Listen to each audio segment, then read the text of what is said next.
আজ আমরা জানতে চলেছি যে চীনা হাঁসকে পেঁপে খাওয়ালে বা পেঁপে পাতা খাওয়ালে কি হয়।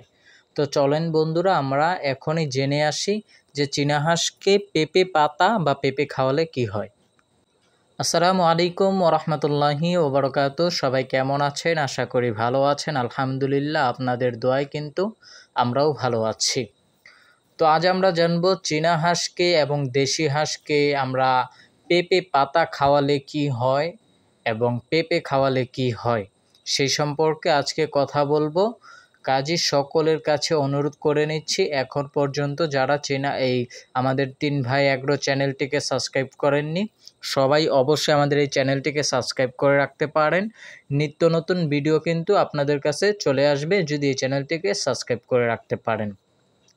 আর আমরা এই চ্যানেলে কিন্তু বিভিন্ন হাঁস মুরগির রোগ সম্পর্কে, বিভিন্ন হাঁস মুরগির খাবার সম্পর্কে আপডেট দিয়ে থাকি। যদি আপনারা এই চ্যানেলটিকে সাবস্ক্রাইব করেন তাহলে আপনাদের অনেকটাই উপকারে আসবে এবং ভালো লাগলে কিন্তু অবশ্যই লাইক কমেন্ট শেয়ার করতে পারেন আপনাদের বন্ধুদের মাঝে। তো চলেন আজকে কথা না বলে আমরা মূল ভিডিও শুরু করি ইনশাআল্লাহু তাআলা। আমরা কিন্তু চীনা হাঁসকে খাবারের সাথে মাঝে মাঝে অনেক সময় পেঁপে পাতা কুচি কুচি করে কেটে তারপরে কিন্তু এই চীনা হাঁসগুলাকে দেই। চীনা হাঁসগুলা খাবারের জন্য, এদের খাবারের সাথে মিক্স করে যখন আমরা চীনা হাঁসকে দেই তখন কিন্তু খুব সুন্দর করে এরা এই পেঁপে পাতা খেয়ে ফেলে। অনেক সময় কিন্তু আমরা পেঁপের যে ছোলাটা রয়েছে সেই ছোলাটাও দেই, অনেক সময় কিছু পরিমাণ পেঁপেও দেই এদেরকে খাওয়ার জন্য।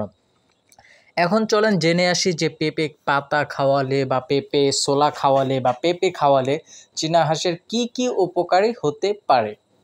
তো পেঁপে কিন্তু আপনারা জানেন অনেকটাই উপকারী, যেটার মধ্যে হচ্ছে আপনাদের চীনা হাঁসের অনেক সময় দেখা যায় যে এই চুনা পায়খানা হয়, তারপরে হচ্ছে হলুদ সবুজ পায়খানা হয়। সেজন্য কিন্তু আপনারা যদি চীনা হাঁসকে এই পেঁপে পাতা বা পেঁপে ছোলা অথবা পেঁপে যদি খাওয়াতে পারেন তাহলে কিন্তু চীনা হাঁস আর এই পায়খানাগুলো করবে না।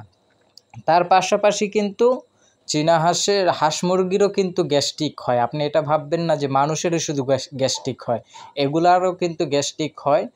এতে যদি আপনারা এই পেঁপে পাতাগুলা বা পেঁপের ছোলাগুলা অথবা পেঁপেগুলা যদি খাওয়ান তাহলে কিন্তু এদের পেটের ভিতরে যে গ্যাসগুলো থাকে এটা কিন্তু বের হয়ে যায়।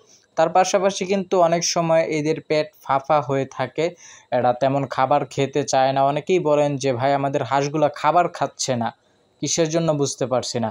আপনারা জানেন চীনা হাঁস দেশি হাঁস এটা কিন্তু বাহিরে বিভিন্ন রকম পোকা মাকড় এটা সেটা অনেক কিছুই খায়, সেজন্য কিন্তু এদের পেট অনেক সময় ফাঁপা হয়ে থাকে। তারপর হচ্ছে পেটের ভিতরে যা থাকে তা হজম হতে চায় না। সেজন্য কিন্তু আপনারা এই পেঁপে পাতা বা পেঁপের ছোলা অথবা পেঁপে খাওয়ালে কিন্তু সেগুলো কিন্তু হজম হয়ে যাবে বা পেট ফাঁপা যে রোগটা হতে পারে সেই রোগ থেকে আপনারা বেঁচে যেতে পারেন ইনশাআল্লাহু তাআলা। তো পেঁপের গুণাগুণ কিন্তু অনেক রয়েছে, পেঁপে পাতার গুণাগুণ কিন্তু অনেক রয়েছে। তা আপনারা ইউটিউবে আরও সার্চ করলে দেখতে পাবেন, বুঝতে পারবেন। তো আজকে কথা বললাম পেঁপে সম্পর্কে, অন্য একদিন আবার অন্য কোনো বিষয় নিয়ে কথা বলবো। তো আপনাদের কাছে কেমন লাগলো অবশ্যই কিন্তু কমেন্ট করে জানিয়ে যেতে পারেন।